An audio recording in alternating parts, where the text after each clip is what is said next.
खामोशियों की है जुबान, चल दे तू चल दे कारवां, वो है जहां लगती है जैसे आसमां, वो है यही वो रोशनी, तेजस्विनी तेजस्विनी तेजस्विनी तेजस्विनी तेजस्विनी तेजस्विनी तेजस्विनी। नमस्कार, तेजस्विनी कार्यक्रम में आप सबका स्वागत है। आपके साथ मैं हूं ममता चोपड़ा। हमारे इस दुनिया को लेकर, विश्व को लेकर कैसे बना ये, कैसे ये चलता है, काम करता है, तमाम ऐसे सवाल होते हैं हमारे सामने जिनके जवाब वैज्ञानिक लोग लगातार जुटे हुए हैं जानने के लिए। हमारी आज की तेजस्विनी भी एक ऐसे ही क्षेत्र से जुड़ी हुई हैं जिन्होंने लगभग 4-5 दशक के अपने रिसर्च के दौरान कई ऐसे अनबूझ पहेलियों को फिजिक्स से जुड़ी हुई सामने रखा है जो वैज्ञानिकों को भी दिशा दिखा रही है। आपके कार्यों की ही वजह से आपको पद्मश्री से नवाजा जा चुका है और आपके कार्यों की ही बदौलत आपको फ्रांस की सरकार ने अपने top most honour French order of merit से भी नवाजा है। आप European organization for nuclear research में कई सालों से कार्यरत हैं। हमारी आज की तेजस्विनी है इंडियन साइंसेस ऑफ बेंगलुरु में कार्यरत डॉक्टर रोहिणी गोडबोले। डॉक्टर रोहिणी गोडबोले लगभग 5 दशक से भौतिक विज्ञान के माध्यम से ब्रह्मांड के अनसुलझे सवालों को सुलझाने के प्रयास में जुटी हैं। हिग्स बोसॉन पर उनकी महत्वपूर्ण खोज को वैश्विक पहचान मिली। हाई एनर्जी फोटॉन पर अनुसंधान ने सर्न में लार्ज हेड्रॉन कोलाइडर पर किए जा रहे कार्यों को नई दिशा दिखाई। वहीं डार्क मैटर की प्रॉपर्टीज को लेकर किया जा रहा शोध और उसके परिणाम डार्क मैटर से जुड़े अत्यंत महत्वपूर्ण तथ्यों को विश्व के सामने लाने में सहायक हो सकते हैं। बचपन से ही परिवार में शिक्षा और विभिन्न सामयिक विषयों पर चर्चा का चलन रहा। स्कूल में भी डिबेट और परिचर्चाओं में खुलकर भाग लेती थी, लेकिन national science talent search scholarship के कारण और फिर कॉलेज में विज्ञान और उसकी महत्ता के प्रति आकर्षित हुई। महिलाओं को विज्ञान के क्षेत्र में आगे बढ़कर काम करने और महिलाओं के लिए बेहतर कार्यस्थल देने के प्रति मुखरता से कार्य करती हैं। फिजिक्स में किए गए सराहनीय कार्यों के लिए पद्मश्री का सम्मान और फ्रांस की सरकार के द्वारा French order national due merit से पुरस्कृत आप भारत की तीनों विज्ञान अकादमियों में चयनित फेलो, भारतीय विज्ञान अकादमी के भौतिकी में चयनित पहली महिला फेलो और भारत सरकार की परामर्श समितियों की सदस्य रही हैं। भौतिकी पर स्नातकोत्तर स्तर की पाठ्य पुस्तकें भी लिखती हैं और भारत की महिला वैज्ञानिकों पर आधारित किताबों जैसे लीलावतीज डॉटर्स का आपने संपादन किया है। अपनी पसंद से जिंदगी का लक्ष्य चुनो और आगे बढ़ो, इसी संदेश पर काम कर रही Indian institute of sciences Bengaluru में बतौर प्रोफेसर कार्यरत और विश्व की जानी मानी फिजिसिस्ट डॉक्टर रोहिणी गोडबोले हैं हमारी आज की तेजस्विनी। डॉक्टर गोडबोले, बहुत बहुत स्वागत है आपका तेजस्विनी कार्यक्रम में। नमस्कार डॉक्टर गोडबोले, आपने बहुत कुछ अपने फिजिक्स में रिसर्च के माध्यम से दुनिया के सामने रखा है और इसीलिए आप एक फिजिक्स के क्षेत्र में जानी मानी शख्सियत हैं। आज आप, क्या वो बड़ी चीजें हैं जिनके कारण आप आज इस मुकाम पर पहुंची हैं कि फिजिक्स की दुनिया में दुनिया आपको सलाम करती है? 30-40 साल तक मेरा ये I would say my luck that I have been able to make contributions which have made impact. तो जनरली मैं 30 साल का कुछ सालों पहले हमने हाई एनर्जी फोटॉन्स को लेके बिल्कुल एक नया एस्पेक्ट उनके इंटरेक्शंस का लोगों के सामने हम ला पाए थे और जिससे नेक्स्ट जनरेशन के कोलाइडर्स पे कंस्ट्रक्शन में भी उसका इम्पैक्ट हुआ था। तो इस तरह से लेकर सुपर सिमेट्री जैसी नई आइडियाज पे हमने थियोरेटिकल फिजिक्स होने से जरिए उस पे भी काम किया हुआ है। और last but not the least Higgs boson के प्रॉपर्टीज के बारे में तो हमने शायद मेरा पहला पेपर हिग्स बोसॉन पे था, तो 30 साल 40 साल हम उसके प्रॉपर्टीज पे काम करते रहे हैं। और जबकि अभी हाल ही में हिग्स बोसॉन की प्रॉपर्टी और विश्व में जो डार्क मैटर कही जाती है उसकी प्रॉपर्टीज का हमने कुछ उसको रिलेट करके डार्क मैटर के बारे में हम कुछ कंक्लूजन्स निकाल पा रहे हैं। अच्छा। और जो हमने अभी हमारे फिजिक्स कम्युनिटी के सामने सामने आ रहा है। आ रहा ठीक, है। डॉक्टर गौड बोले, लेकिन डार्क मैटर एक वो कॉन्सेप्ट है कि एक लेमैन भी इसको समझता है कि कुछ है ऐसा जिसके बारे में पता नहीं है। तो ये तो क्या ये माना जा सकता है, क्योंकि फिजिक्स में तो वैसे भी हम मानते हैं कि जो थ्योरेटिकल फिजिसिस्ट होते हैं वो छोटा सा सिद्धांत निकालते हैं, लेकिन उसकी एप्लीकेशंस दूरगामी होती हैं, लॉन्ग टर्म होती हैं। विश्व भर के सभी लोगों में अभी ये डार्क मैटर क्या चीज है, इसका ही हम सब इसके पीछे पड़े हुए हैं। बिल्कुल, क्योंकि बात तो यह है कि we have almost got what I call periodic table of particle physics.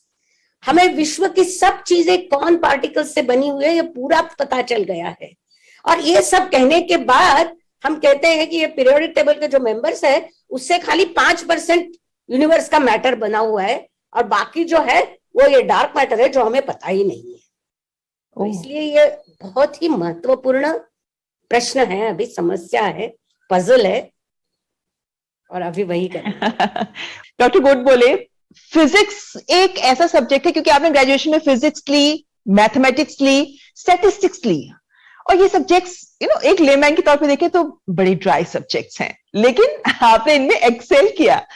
तो क्या फिजिक्स में ऐसा क्या रहा फिजिक्स में जिसने आपको बहुत आकर्षित किया? क्या वो कैलकुलेशंस थी फिजिक्स की? क्या वो कुछ सवाल थे फिजिक्स को लेकर जो आप जिनके बारे में जानना चाहती थी? What was it? No, it's a very nice question. I think I loved physics and I love physics because physics gives us answers to the question how things around us work.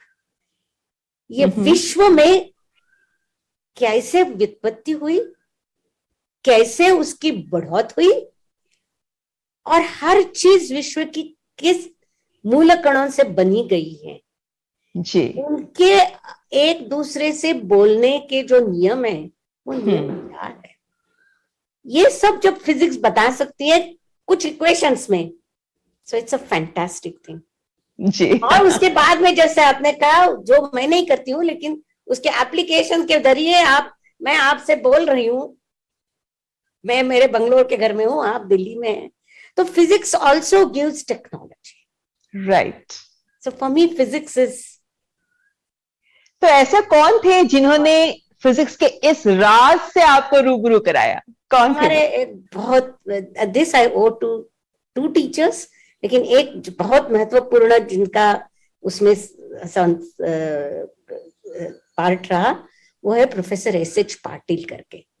वो IIT में professor थे उस समय, he was a young professor, और उनके साथ पढ़ते पढ़ते मुझे ये पता चल गया कि theoretical physics is mathematics applied to the world.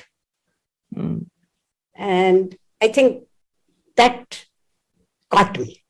और उनके साथ हमने मास्टर्स में कोई एक प्रोजेक्ट की थी, तभी पता चला कि किताबों में हम जो बड़े बड़े शास्त्रज्ञों ने, वैज्ञानिकों ने कुछ कुछ ढूंढा है, वो किताबों में लिखा हुआ है, हम वो पढ़ते हैं, हम वो समझ लेते हैं, उसका अपना एक हाय है, लेकिन उसके आगे जाकर हम भी उसमें कुछ योगदान कर सकते हैं।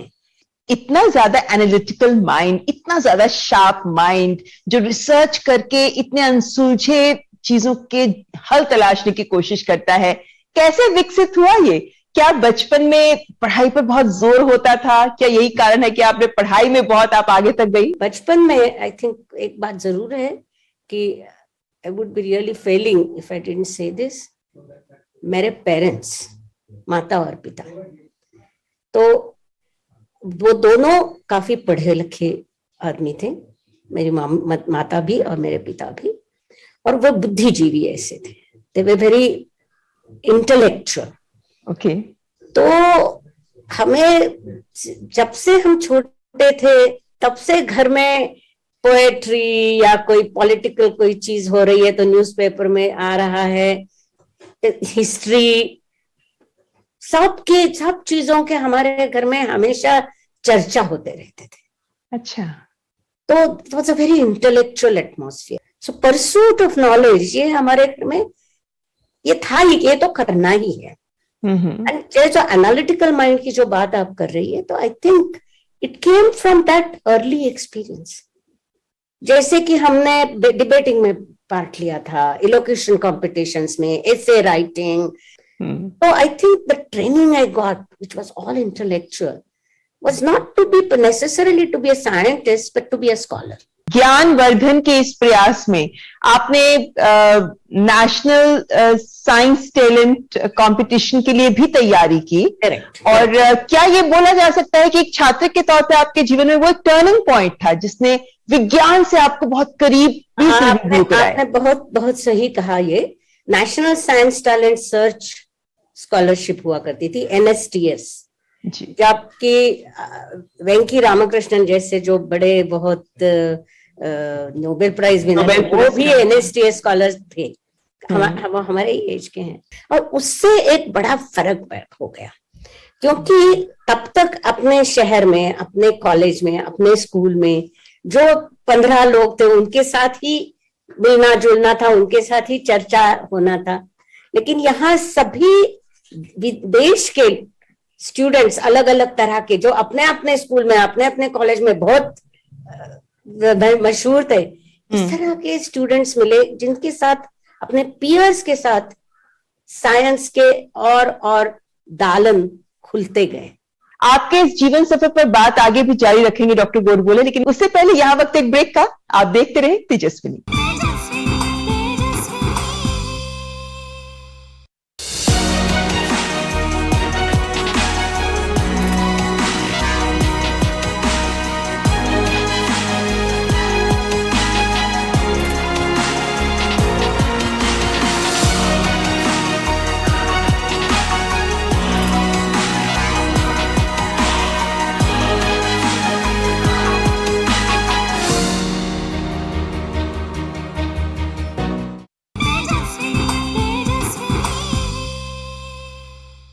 ब्रेक के बाद आपका स्वागत है. आप देख रहे हैं तेजस्विनी, जिसमें आज हमारे साथ हैं जाने माने physicist doctor Rohini Godbole. Doctor Godbole, आपने जब फिजिक्स में काम करना शुरू किया उस समय पर भी मेरे ख्याल से बहुत कम लड़कियां होती होंगी ना. जब आपने कॉलेज में साइंस सब्जेक्ट लिया, उसके बाद MSc की, उसके बाद IIT में आप गए, तो वहां पर एक लड़की के तौर पर आपके लिए माहौल किस तरह का था?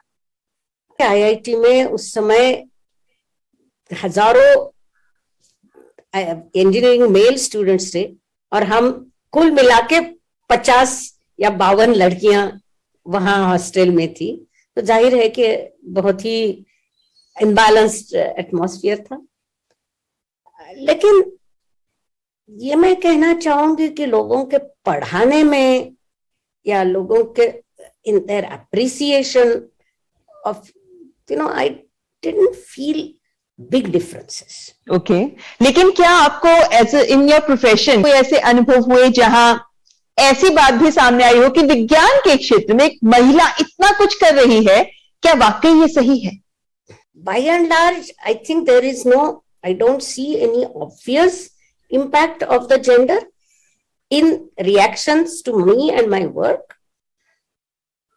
But I do believe that in the early stages, right after you finish your PhD, I can now look back and say there might be things which happened because I was a woman, or which may not have happened if I was not a woman. The real point where gender can play a difference, and it's both very obvious and also very unconscious biases in the way people treat you, is in the early stages when you're trying to become a scientist. PhD करने के बाद, तो तुरंत बाद जो 4, 5, 6 साल 10 साल होते हैं, that period, I think, and this I'm saying based on experiences, talking to all my various colleagues all over the world who are there, quite a few amazing women colleagues I have. मतलब आपको लगता है कि महिला वैज्ञानिकों के लिए शुरुआती साल जब वो PhD करके आती हैं, प्रोफेशनल लाइफ में एंटर करते हैं, तो वो जो 8-10 साल होते हैं उसमें एक महिला के तौर पर प्रोफेशनली अपने आप को एस्टेब्लिश करने में जेंडर इक्वेशन कहीं ना कहीं आती है सामने, उसका प्रभाव होता है. हाँ, उसका प्रभाव होता है, ये मेरा मानना है. जी जी। कि एक बार आप साइंस में एस्टेब्लिश कर लो अपने आप को, तो फिर मेरे मानने से कम हो जाता है प्रभाव उसका। तो आपके लिए ये सफर अपने आप को एस्टेब्लिश, क्योंकि एक सामान्य लड़की जो बीएससी कर रही है, एमएससी कर रही है, उसने पीएचडी भी कर ली, वो डॉक्टर रोहिणी गोडबोले तक के स्तर को हासिल करने का सपना भी देखती है, तो उसको ऐसे क्या बातों को ध्यान में रखना चाहिए, उसको ऐसे क्या मेहनत करनी चाहिए, कौन से ऐसे अवसर उसके सामने आने चाहिए कि वो भी ऐसे मुकाम हासिल कर सके? ऐसी कोई भी चीज नहीं है कि जो आप महिलाएं इसलिए नहीं कर सकती। तो ये पहले फुल कॉन्फिडेंस मन में होना चाहिए कि ये है कि एवरी साइंटिस्ट, हर एक को अपना अपना, हाउ शुड आई से, रास्ता बनाना पड़ता है, रास्ता ढूंढना पड़ता है, रास्ता तैयार करना पड़ता है। ये हर साइंटिस्ट की बात है, आप मेल है या फीमेल है, अपना अपना अपना खुद का रास्ता, खुद की जगह साइंस के वर्ल्ड में आपको बनानी है। डॉक्टर गोडबोले, आपके लिए, एक साइंटिस्ट के लिए, क्योंकि देखा जाए तो इतने सारे रिसर्चेस करते हैं आप, कई बार सालों की मेहनत, एंड में जाकर एक डेड एंड आ जाता है, आपको लगता है इतनी मेहनत कुछ मिला ही नहीं, तो फ्रस्ट्रेशन नहीं होती क्या? होती तो है, ये तो बात सही है। तो कैसे काउंटर करते हैं इसे? उसमें उस time I think the only way you actually do counter it is by saying कि today is another new day. ये तो हो गई बात, बीत गई सो बात गई।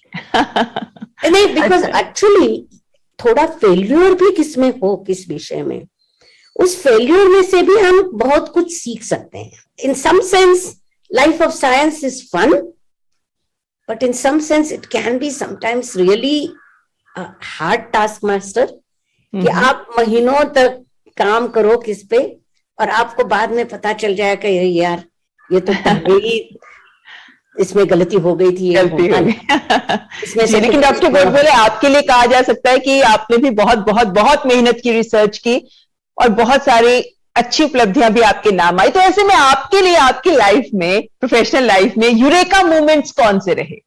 अरे बाप रे, ओके, यूरेका मोमेंट्स फिजिक्स के काम में जो रहे वो ऐसे 3-4 है, लेकिन वो मुझे लगता है कि दर्शकों को उसका मैं ज्यादा एक्सप्लेनेशन करना चाहूंगी तो बहुत सारा समय जरूर जी, एक आम दर्शक कुछ समझ नहीं पाएगा, तो इसलिए मैं दूसरे तरह के यूरेका मोमेंट्स बताऊंगी। जैसे कि जब हिग्स बोसॉन की डिस्कवरी हुई, जिस दिन वो अनाउंसमेंट सर्न में हुई थी, I had been working on Higgs physics for 30 years. So the discovery of the Higgs for the entire generation was a eureka moment. right? And then to be able to talk about it within 2 hours of the announcement to the world, right, that particle physicists have discovered the Higgs boson, to be able to talk about it within 2 hours to students from all over the world. great. I think that was a eureka moment. right. नहीं तो और एक eureka moment रहा कि जब मैं China गई थी कुछ लेक्चर्स देने के लिए, और एक चाइनीज स्टूडेंट बोला, आपने सर्न में इस विषय पे 2012 में लेक्चर्स दिए थे क्या? तो मैंने कहा हाँ, मैं उस लेक्चर कोर्स में था। वाओ। तो इस तरह के ये भी उतने ही यूरेका मोमेंट्स है जैसे कि मैं दूसरे आपको फिजिक्स में से शेयर करूं। आपने जैसे बताया, आपको भी छात्रों के साथ, लोगों के साथ कम्युनिकेट करने में, बात करने में बहुत अच्छा लगता है ना, बहुत लेक्चर्स देते हैं। ऐसे क्या खास विचार हैं, बहुत छोटे शब्दों में, थोड़े शब्दों में अगर हम आपसे पूछें, जो विज्ञान को लेकर आम लोगों के साथ आप साझा करना पसंद करती हैं? हाँ, मैं तो ये लोगों को, आम लोगों को ये बताना चाहूंगी कि पहली बात तो ये है कि विज्ञान कोई वहां आइवरी टावर में छिपी हुई चीज नहीं जी। विज्ञान हमारे पूरे सोसाइटी में, हमारे एवरीडे लाइफ में हर तरह से सिमटी हुई है, और इसलिए हमें विज्ञान और वैज्ञानिक दृष्टिकोण, ये दोनों हमें जरूरी है कि हम दोनों के बारे में जानकारी कर लें, क्योंकि वैज्ञानिक दृष्टिकोण जो होता है उससे हम हमारे रेगुलर लाइफ की प्रॉब्लम्स की ओर भी देखें तो उनको सुलझाने में कभी कभी एक आसानी हो जाती है। वो लॉजिकल रीजनिंग जरूरी लॉजिकल होती है। रीजनिंग, जिसको इसलिए मैंने कहा वैज्ञानिक दृष्टिकोण, जो जी। सोचने का एक तरीका होता मिल है, जाता है। बिल्कुल। तो आप वैज्ञानिक करें या ना करें, लेकिन वो जो एनालिटिकल माइंडसेट है, what and also in addition to that scientific temper, कि आप फेसबुक में एक न्यूज देखते हैं, इज दिस पॉसिबल, ये हो सकता है क्या, इसके पहले कि हम हिट करें फॉरवर्ड, उसके पहले थोड़ा एनालाइज करें कि इसमें जो कहा गया है वो पॉसिबल है क्या। कभी कभी तो बिल्कुल अनबिलीवेबल चीजें आ जाती है, व्हाट्सएप में मैसेज आ जाते हैं, खड़क फॉरवर्ड किया जाता है। लेकिन आजकल के युवाओं को भी हम देखते हैं कि नई सोच, बहुत अच्छी सोच उनके मन में भी दिखती है, शार्प है हमारे आज के युवा बहुत ज्यादा। ऐसे में आप चूंकि दशकों से पढ़ा भी रही हैं, क्या फर्क देखती हैं आप स्टूडेंट्स में over the years? It's a good question. I think students today are far better informed, which is good. और दूसरा जो मुझे अच्छा लगता है ज्यादा, कि आज कल के स्टूडेंट्स में मैं ज्यादा वो क्वेश्चनिंग एटीट्यूड ज्यादा देखती हूँ, कि आप इस तरह से ये क्यों कह रही हैं, इसका माइंड, इसका मतलब जो whatever I just now said, that what one should develop, that questioning attitude, because that's a scientific questioning attitude, and I find that better these days among students. So again, I think everything I said is related to the students I see today. Very often they look at things that are available on the web, and they don't properly analyze what can be right and what can be wrong. पढ़ाई जब करना है तो critically उसको देखना है, वो कभी कभी स्टूडेंट्स नहीं करते, मिस कर जाते हैं इस चीज को। और इसीलिए आपने जो कुछ बातें कही वो शायद आज के युवाओं के लिए बहुत महत्वपूर्ण है। लेकिन डॉक्टर गोडबोले, क्या इस पड़ाव पर, जब आपने जिंदगी में इतना कुछ हासिल किया है, कुछ ऐसा भी रह गया जो आपको था कि आप हासिल कर सकती थी या करना चाहिए था? अगेन अ डिफिकल्ट क्वेश्चन, क्योंकि वैसे तो I think there are lots of things one likes to do in life. I mean, for example, personally, I love to read. I love to travel. I love to garden. और मुझे ये लगता है कि travel तो मेरे ख्याल से लेक्चर्स के जरिए, काम के जरिए बहुत हो गया, लेकिन फिर भी the travelling for getting to know the people around the world, that is something I would love to do. Doctor Godbole, इस कार्यक्रम के माध्यम से देश भर की जो बेटियां आपको देख रही हैं, आपको प्रेरणा के रूप में देख रही हैं, उनसे आप क्या कहना चाहेंगी? बस उनसे मैं एक ही बात बताना चाहूंगी कि जिंदगी में वही करे जो उनका दिल चाह रहा है, और अपना खुद का रास्ता खुद बनाइए, उस पर जुटे रहिए, और फिर तो आपके आकांक्षाएं जो भी मन में है वो सफल होने के लिए और कोई प्रत्यवाय नहीं. बहुत बहुत धन्यवाद आपका हमसे बात करने के लिए, और आने वाले वक्त में भी आप जो काम कर रही हैं उसको लेकर ढेरों शुभकामनाएं. Thank you. आज ये तेजस्विनी कार्यक्रम में बस इतना ही, लेकिन आपको कैसा लगा ये एपिसोड हमें जरूर बताइएगा, क्योंकि हमारा प्रयास हमेशा रहता है कि अलग अलग क्षेत्र से हम ऐसी महिलाओं को आपके सामने लेकर आए जिन्हें अमूमन हम जानते नहीं है, लेकिन जो अपने कार्यों की वजह से देश, दुनिया, समाज को बेहतर बना रही हैं. तो अपने विचार साझा जरूर करिए ईमेल के जरिए. हमारा ईमेल आईडी tejaswini.ddnews@gmail.com. तो अगले हफ्ते फिर हाजिर होंगे एक और तेजस्विनी के साथ. फिर हमारी पूरी टीम को दीजिए इजाजत. नमस्कार. खामोशियों